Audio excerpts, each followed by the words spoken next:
Hello guys, स्वागत है आपका एक बार फिर से वीटर्स क्लासेज में। और आज हम जो बात करेंगे वो करेंगे पीएच स्केल के ऊपर बात करेंगे। जिस तरह से तापमान मापने के लिए थर्मामीटर का प्रयोग किया जाता है, उसी तरह हम लोगों के क्षारों की जो सामर्थ्यता है कि कौन कितना अधिक क्षारीय है, कौन कितना अधिक अम्लीय है, इसको मापने के लिए पीएच स्केल का काम में लिया जाता है। किसका? पीएच स्केल का काम में लिया जाता है, जिसमें पीएच की जो फुल फॉर्म होती है वो होती है पावर ऑफ हाइड्रोजन्स। ठीक है, जो यहाँ पे जो पी है, पी इसको ये है कि जर्मन भाषा का शब्द है। किसका? जर्मन भाषा का, जिसका अर्थ होता है जर्मन भाषा में पुशांस। क्या? पुशांस।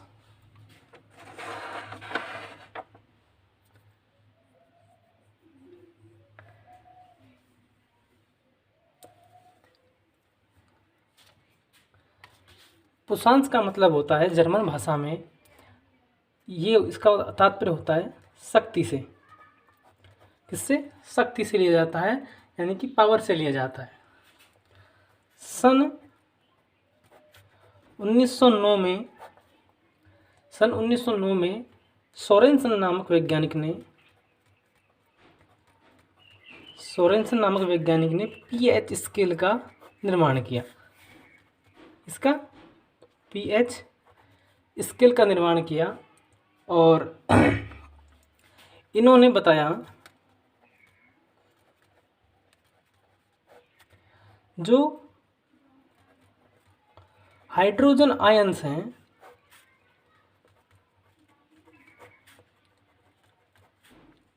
के घातांक को पीएच कहा गया। क्या कहा गया? पीएच। दूसरे शब्दों में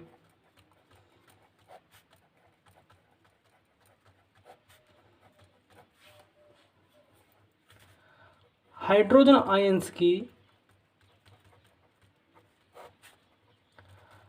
आयंस की जो सांद्रता है उसके ऋणात्मक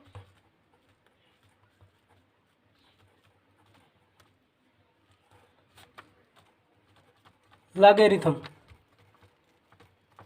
या लघुगणक को पीएच कहा गया। यानी कि pH equals to minus log 10 base H plus ions, इसे पीएच कहा गया। लेकिन हम ये अच्छी तरह जानते हैं कि जो H प्लस आयंस हैं वो जलीय विलयन में किस तरह से होते हैं? वो H3O प्लस के रूप में रहते हैं, मुक्त अवस्था में तो रहते नहीं हैं। तो H प्लस आयंस की सांद्रता, तो इन्हें क्या किया गया? इन्हें आगे चल के माइनस log 10 H3O प्लस के रूप में लिखा गया। H प्लस आयंस की सांद्रता जितनी अधिक होगी किसी भी विलयन में, H प्लस आयंस की जितनी अधिक होगी सांद्रता, उतना ही अधिक अम्लीय होगा। और जिसमें जितनी अधिक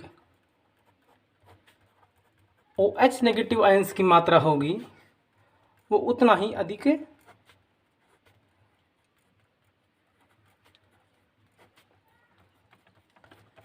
क्षारीय होगा। अब हम बात करते हैं किसकी? जो न्यूट्रल, जो उदासीन जो विलयन होता है, उदासीन विलयन, उसकी जो पीएच का मान होता है, वो होता है 7। ठीक है, अब 7 जो pH मान होगा तो उसमें क्या है कि जो H प्लस आयंस और OH नेगेटिव आयंस दोनों की जो मात्रा होगी वो बराबर होगी। तो जो उदासीन विलयन होता है उसमें H प्लस आयंस और OH नेगेटिव आयंस की जो मात्रा होती है वो होती है 1 × 10⁻⁷। ठीक है, अब हम इसे किस में लगाते हैं, जो हमारा जो फॉर्मूला था pH का -log10 H प्लस आयंस, तो उसमें रखते हैं इसको। ठीक है, तो उसमें रखने पर हमें क्या प्राप्त होता है, pH बराबर -log10 1 × -7। तो ये क्या होगा, इससे हमें प्राप्त होगा pH बराबर log10। ठीक है, तो यहाँ पे जो pH का मान क्या हो गया, उदासीन विलयन का 7 हो गया। अब pH विलयंस के अंदर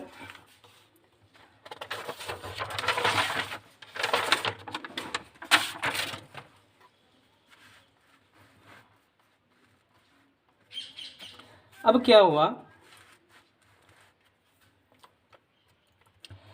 कि pH 7 से कम होगी,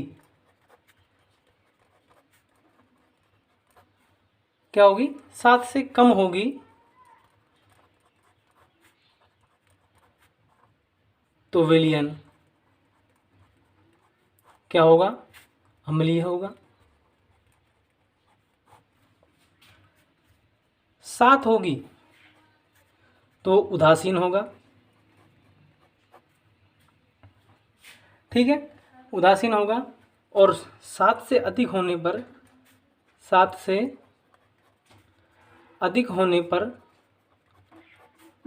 क्षारीय प्रवृत्ति होगी। अब बात करते हैं pH स्केल की। ये है pH स्केल। जब हम ये जो न्यूट्रल पॉइंट है 7 इधर की तरफ जाते हैं तो ये क्षारीय प्रवृत्ति होती है इनकी, तो इधर आते हैं तो वो अम्लीय प्रवृत्ति होती है। जैसे जैसे हम 14 के करीब जाएंगे उसकी जो क्षारीयता का मान है वो उतना ही अधिक बढ़ता जाएगा। लेकिन जैसे जैसे हम 7 से 0 की ओर बढ़ेंगे अम्लीयता का मान उतना ही अधिक होगा। ठीक है, ये तो था pH स्केल। 7 पे होगा तो न्यूट्रल पॉइंट होगा। न्यूट्रल पॉइंट पे कौन से को पाए जाते हैं, वर्षा का जल वह न्यूट्रल पॉइंट पे पाया जाता है। NaCl नमक हुआ वो न्यूट्रल होता है, उदासीन होता है। ठीक है, अब अम्लों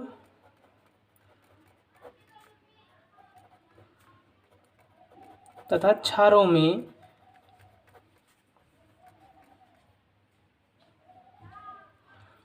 क्षारों में उपस्थित जो H प्लस आयंस हैं और जो OH नेगेटिव आयंस हैं उनकी सांद्रता पर, जो आयनों की सांद्रता पर निर्भर करता है कि विलयन प्रबल अम्ल होगा या प्रबल क्षार होगा। ठीक है, जितनी अधिक H प्लस आयंस होंगे तो प्रबल क्षार होगा, और OH नेगेटिव आयंस की मात्रा अत्यधिक होगी तो प्रबल क्षार होगा। ठीक है, अब बात करते हैं हम कि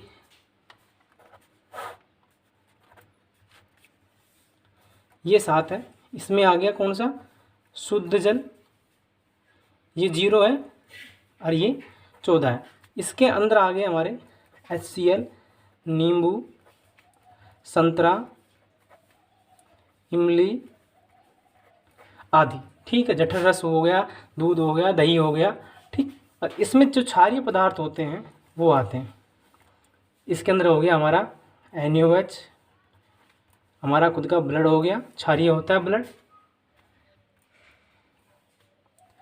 साबुन का पानी आदि। ठीक है, ये तो था हमारा pH स्केल जो सोरेनसन ने दिया था। अब हम बात करते हैं कुछ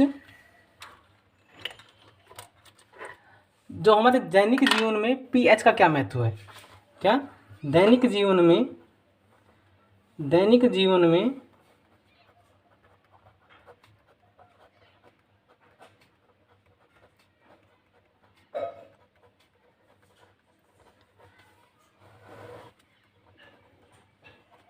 pH का महत्व, दैनिक जीवन में pH का क्या महत्व है। अब देखो, जैसे ही हमारे पेट के अंदर जो जठर रस है उसका अधिक स्त्राव होता है, तो जो HCl की मात्रा होती है, किसकी, HCl की मात्रा बढ़ जाती है, यानी कि अम्लता बढ़ जाती है हमारे पेट में। तो इससे क्या है, हमें एसिडिटी होने लगती है। जो एसिडिटी होती है उसको जो दूर करने के लिए काम में लिए जाते हैं, उनमें दुर्बल क्षारों का प्रयोग किया जाता है। दुर्बल क्षारों का, दुर्बल क्षारों में COH हो गया, जिसे हम कहते हैं बिना बुझा हुआ चूना, जिसे हम कहते हैं बुझा हुआ चूना, COH। तो इसको तो हम उपयोग कर नहीं सकते, तो इसमें हम करते हैं MgOH का होल ट्वाइज, जिसे हम कहते हैं milk of magnesia, milk of magnesia. क्योंकि जो जो अम्लों की जो प्रॉपर्टी है उसमें ये है कि जो क्षार होते हैं उनसे क्रिया करके, क्षारों से क्रिया करके क्या करता है अम्ल, लवण बनाता है और अपने जो गुण होता है वो खो देता है। इसलिए हम क्या करते हैं, पीएच कम करने के लिए, अम्लता कम करने के लिए MgOH यानी कि दुर्बल क्षारों का प्रयोग करते हैं। ठीक है, अब हम बात करते हैं अगले की ओर। हमारी जो मुंह का जो पीएच होता है, मुंह का पीएच, किसका, मुंह का जो पीएच होता है वो होता है 6.5। लेकिन जैसे ही हम खाना खाते हैं, खाना खाने के बाद हमारे जो मुंह में जो अपशिष्ट रह जाते हैं, थोड़े बहुत हमारे जो मुंह में खाना फंसा रह जाता है या अपशिष्ट रह जाता है, तो वो क्या करता है, जो हमारे मुंह के जो बैक्टीरियाज होते हैं, क्या होते हैं, बैक्टीरिया होते हैं, वो क्या करते हैं, उससे क्रिया करके, क्या करते हैं, उससे क्रिया करके अम्ल उत्पन्न करते हैं। अम्ल उत्पन्न करते हैं, क्या करते हैं, अम्ल उत्पन्न करते हैं। और हमारा जो पीएच का मान जैसे ही 5.5 से कम होता है,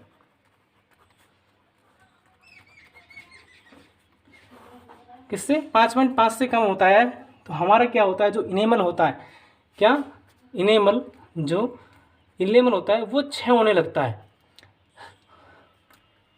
क्या होने लगता है, क्षय, यानी कि हमारा जो इनेमल है वो नष्ट होने लगता है। तो इसे कम करने के लिए क्या करते हैं, हमें खाना खाने के बाद दंत मंजन या फिर क्षारीय विलयन से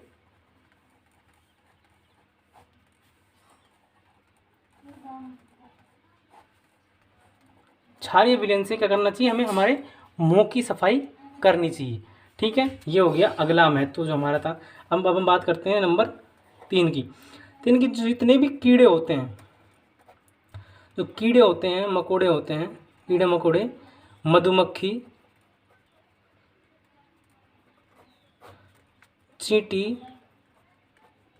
ये इनके डंक में जो होते हैं वो होती है कौन सी, फार्मिक एसिड। जैसे ही हमारे डंक मारते हैं या फिर हमें काटते हैं, तो जो फार्मिक एसिड है उसके कारण हमारे स्किन पे जलन होने लगती है, डंक के कारण अम्ल स्रावित करते हैं और जो हमारी जलन और दर्द का महसूस होता है। तो उसी समय अगर हम क्षारकीय लवण जैसे कि NaHCO3, जिसका सोडियम हाइड्रोजन कार्बोनेट कहते हैं, अगर इनका प्रयोग उस स्थान पे कर लिया जाए, प्रयोग किया जाए, तो क्या होता है कि जो जलन होती है, तो जलन और दर्द में राहत महसूस होती है। ठीक है, ये था पीएच। ये क्या करता है, जो अम्लीय होता है, फार्मिक एसिड में जो अम्ल होता है, फार्मिक एसिड, उसको क्या करता है, उसके प्रभाव को कम करता है। ठीक, अब हम बात करते हैं अगले नंबर 4, कौन सा, कि वर्षा का अम्ल जब भी आप पढ़ोगे तो उसे उदासीन माना जाता है।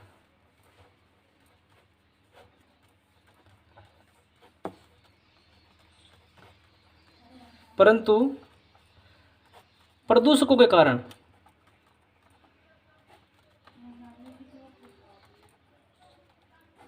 प्रदूषकों के कारण जो सोडियम के जो ऑक्साइड्स हैं और जो नाइट्रोजन्स के जो ऑक्साइड हैं, इनके कारण क्या है कि जो वर्षा का जो वर्षा है वो क्या होने लग गई, धीरे धीरे अम्लीय वर्षा होने लग गई। पीएच का मान बढ़ गया और कैसे हो गई, अम्लीय हो गई।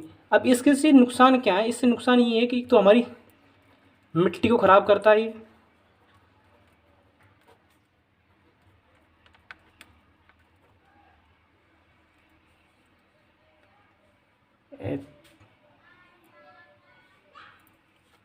मिट्टी को ख़राब करता है। दूसरा, जो नदियों का जो पानी है, नदियों का पानी है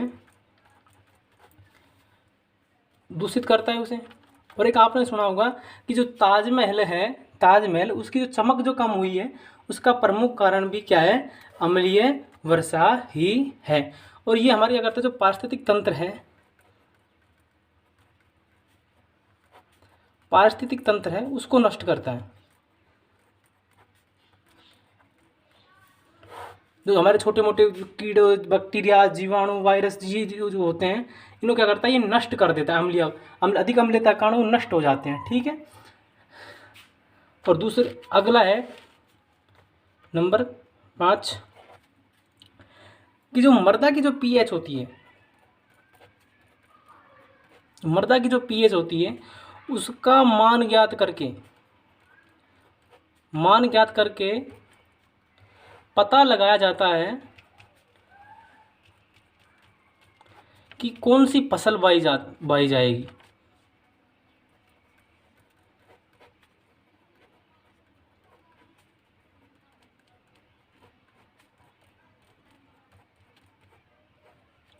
कि कौन सी फसल बोई जाएगी। ठीक है। ये थे हमारे पीएच का दैनिक जीवन में महत्व। जैसे जैसे पीएच बढ़ती है या घटती है, उससे हमारा जीवन प्रभावित होता है। अब हम बात करते हैं हमारे जो दैनिक जीवन है, रोज़मर्रा के जो जीवन है, उसमें काम आने वाले कुछ यौगिक। उनमें सबसे पहले जो यौगिक है उसका नाम है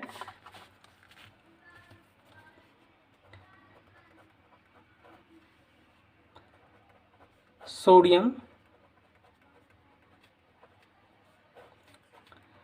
क्लोराइड NaCl। ठीक है, सोडियम क्लोराइड NaCl। साधारणतः इसे हम किसके नाम से जानते हैं, साधारणतः इसे हम नमक के नाम से जाने जाते हैं। नमक, हमारे जो नमक प्रयोग करते हैं हम खाने में, वो क्या होता है, सोडियम क्लोराइड होता है। ठीक है। इसका ये जो क्या होता है, इसका निर्माण होता है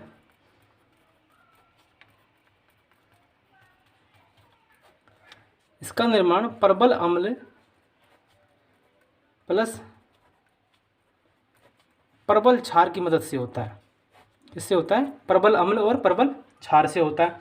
ठीक है। इसकी जो पीएच का मान होता है, पीएच होती है उसकी कितनी होती है, 7। इसलिए इसे क्या कहते हैं, ये क्या होता है, ये होता है उदासीन होता है। क्या होता है, उदासीन होता है। जो इसका जो निर्माण होता है, इसका जो निर्माण होता है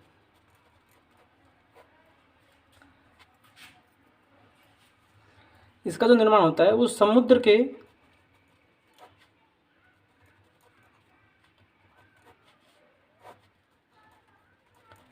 खारे पानी या फिर जो खारा पानी होता है उसको क्या करते हैं ये लोग, उबालते हैं, और उबालने के बाद ये क्या होता है, अवक्षेपित हो जाता है नमक के रूप में। ठीक है। लेकिन इसके अंदर कमी क्या हो रहती है कि इसके अंदर जो MgCl2 और CaCl2 ये क्या होती हैं, ये अशुद्धियाँ पाई जाती हैं।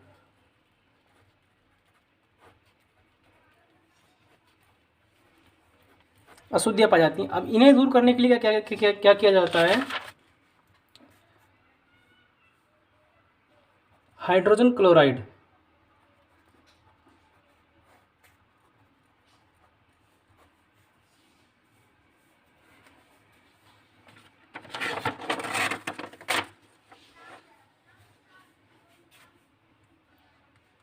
हाइड्रोजन क्लोराइड जो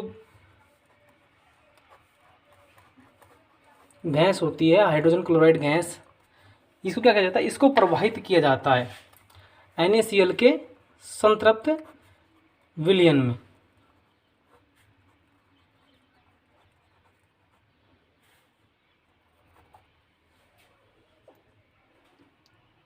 संतृप्त विलयन में। ठीक है, इसके बाद क्या होता है कि ये शुद्ध रूप में NaCl अवक्षेपित हो जाता है।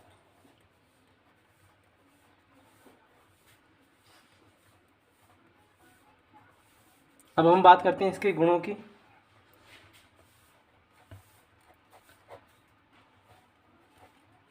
श्वेत ठोस पदार्थ होता है।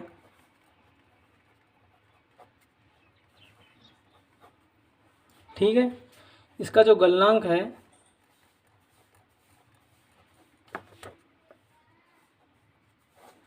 1081 केल्विन होता है। 1081 केल्विन। जल में अत्यधिक विलय है।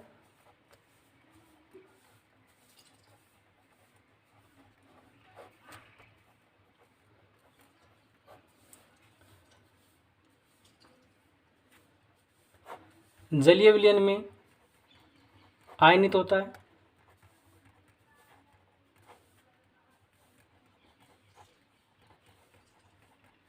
क्या होता है? जलीय विलयन में आयनित होता है। इसका अब बात करते हैं इसके उपयोगों की। किसकी उपयोगों की?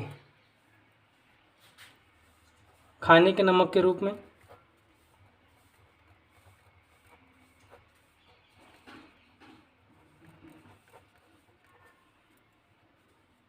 खाद्य परिरक्षण में,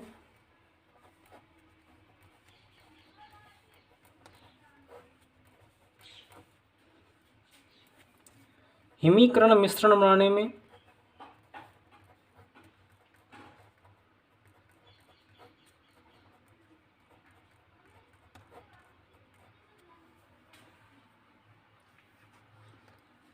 ठीक है, NaHCO3 CaOCl2 Na2CO3 इनके निर्माण में उपयोग में लिया जाता है। ठीक है, अब हम बात करते हैं किसकी? सोडियम हाइड्रोजन ऑक्साइड, यानी कि जो होता है जिसे हम कहते हैं कास्टिक सोडा। कौन सा?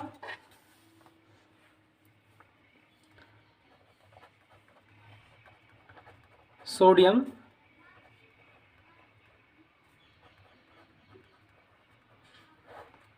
हाइड्रोक्साइड NaOH या फिर कास्टिक सोडा। ठीक है, कास्टिक सोडा। कास्टिक सोडा होता है, उसका जो औद्योगिक स्तर पर निर्माण होता है वो होता है किसी सोडियम क्लोराइड के विद्युत अपघटन द्वारा प्राप्त किया जाता है। किसके? सोडियम क्लोराइड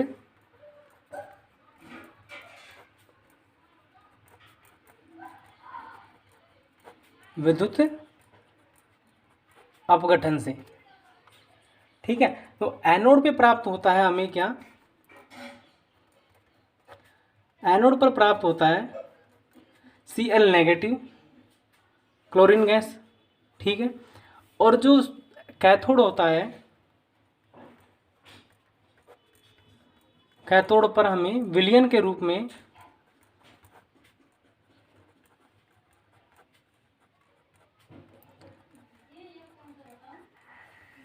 सोडियम हाइड्रोक्साइड प्राप्त होता है। ठीक है, अब हम क्या करते हैं इसकी, जैसे NaCl के 2 अणु लेते हैं प्लस, तो यहाँ क्या प्राप्त होता है? 2NaOH plus Cl2 plus H2 gas प्राप्त होती। ठीक है, अब इसके बात करते हैं इसके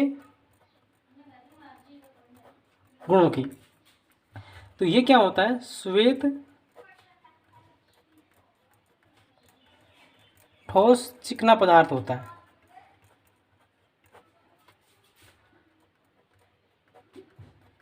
जल में आयनित रूप में,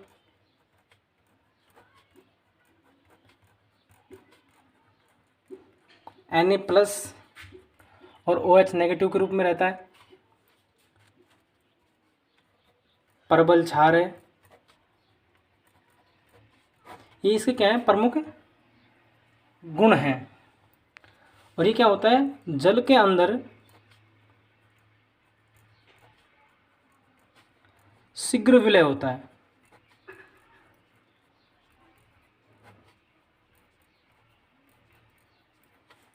अब बात करते हैं इसके उपयोग की। इसका जो उपयोग है वो करते हैं हम किसमें, साबुन के निर्माण में, साबुन और सिल्क उद्योग में, सिल्क उद्योग में, बॉक्साइड के धातुक्रम में,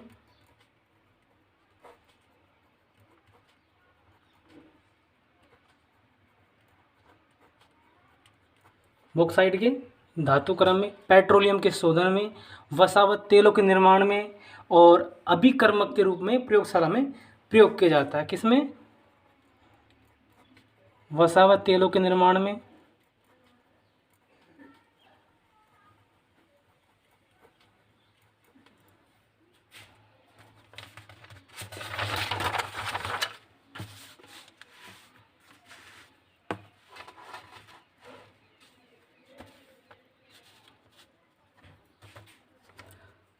पेट्रोलियम के शोधन में,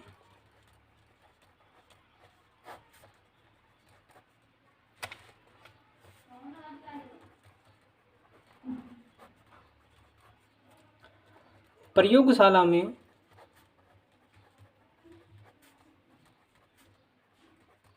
अभिकर्मक के रूप में।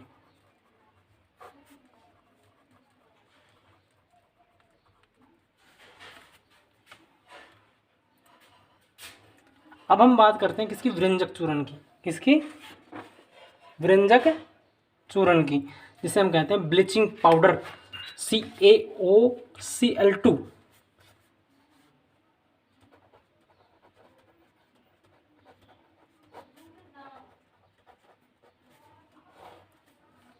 व्यंजक चूर्ण, इसका रासायनिक नाम है CaOCl2। इसे रासायनिक नाम है कैल्शियम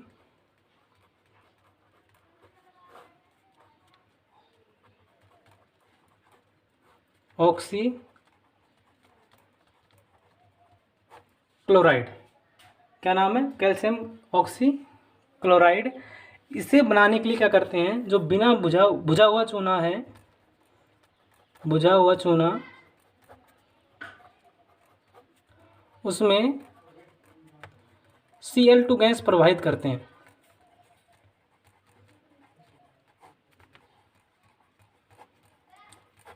Cl2 गैस प्रवाहित करते हैं। CaOH का होल ट्वाइस प्लस Cl2, यहाँ बनता है CaOCl2 प्लस H2O। ठीक है, ये थी इसकी रासायनिक अभिक्रिया। अब हम बात करते हैं इसके गुणों की। ये क्या होता है, पीला रंग का होता है, तीक्ष्ण गंध होती है, और कैसा होता है, ठोस पदार्थ होता है। यह केवल ठंडे जल में घुलता है, गर्म जल में नहीं घुलता है। वायु में खुला रखने पर क्या करता है, ये क्लोरीन गैस देता है। जैसे आप खुला छोड़ दोगे, क्लोरीन गैस निकल जाएगी। ठीक है,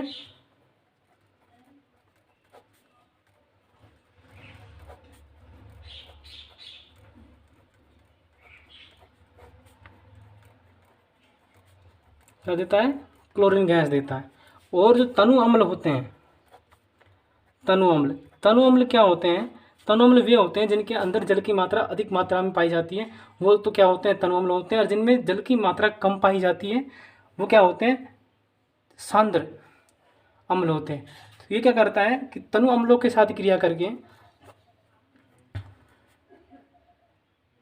CaOCl क्रिया करके क्या करता है, ये देता है क्लोरीन गैस देता है। क्या देता है, क्लोरीन। जैसे कि अभी हम इसके रिएक्शंस करवाते हैं, CaOCl2 प्लस HCl, दो अणु लेते हैं HCl के, ये क्या करेगा, CaOCl2 plus H2O plus Cl2 gas देगा। क्या देगा, Cl2 गैस देगा। व्यंजक यहाँ पे जो Cl2 गैस है ये क्या करेगी, जल के साथ क्रिया करेगी। Cl2 क्या करेगी, जल के साथ क्रिया करके क्या देगी, ये नवजात ऑक्सीजन देगी। क्या देगी, नवजात ऑक्सीजन। ये क्या है, नवजात ऑक्सीजन।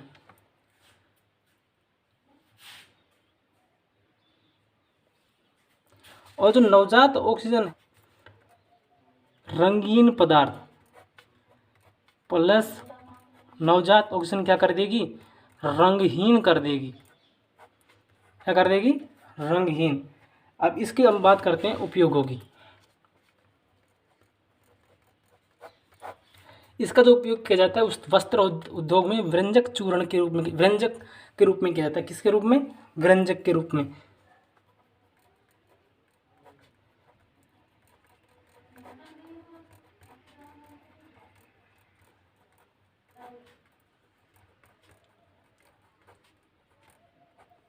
व्यंजक के रूप में। कागज उद्योग में व्यंजक के रूप में किया जाता है,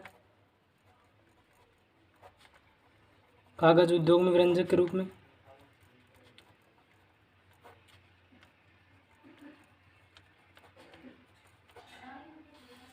पेयजल को शुद्ध करने में,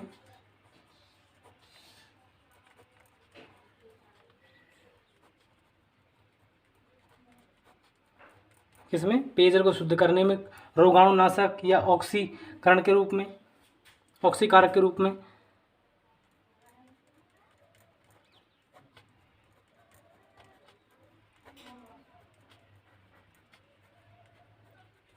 ऑक्सीकारक के रूप में।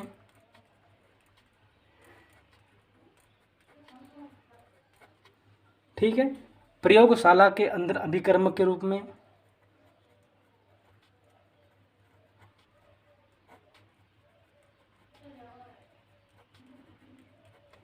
ठीक है। आज के लिए यहीं तक। बाकी बचे जो हमारे हैं, बेकिंग सोडा हो गया, धोने का सोडा हो गया, जिप्स इधर जिप प्लास्टर ऑफ पेरिस हो गया, इनको पढ़ेंगे हम अगले वीडियो में। ठीक है, धन्यवाद। अगर वीडियो अच्छी लगे तो लाइक्स, कमेंट्स, शेयर करना ना भूलें। अगर आप नए हैं तो वीडियो चैनल को सब्सक्राइब करना ना भूलें। Thank you.